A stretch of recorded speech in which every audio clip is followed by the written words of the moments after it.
Hello everybody, here's a quick update on the health and wellbeing intervention that we're launching on Monday the 8th of February. Now the aim is to give staff and students an hour away from their screens each week, because feedback we've had from both staff and students is the amount of inactive time people are spending in front of their screens. Now each week we're going to offer a range of activities that we're hopefully people find physically and mentally enriching, and all tutors need to do is join the Google Classroom for the year group that you've been invited to, go to your own Google Classroom, and then reuse the post that we're going to put as the PE team on that year team classroom.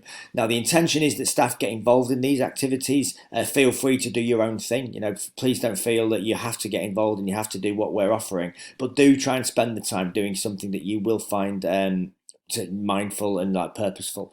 Any staff that have ideas of things that we can offer, please do get in touch with me, and then we can sort of plan them in. We're looking at 4 or 5 activities each week, and as you see on the right of the screen, the dates of the planned future interventions when we're having them. So hopefully this is going to have a positive impact for staff, students, and the wider community. We're hoping to get parents and brothers and sisters involved too, and thanks for all your support with this, and hopefully it's a big success.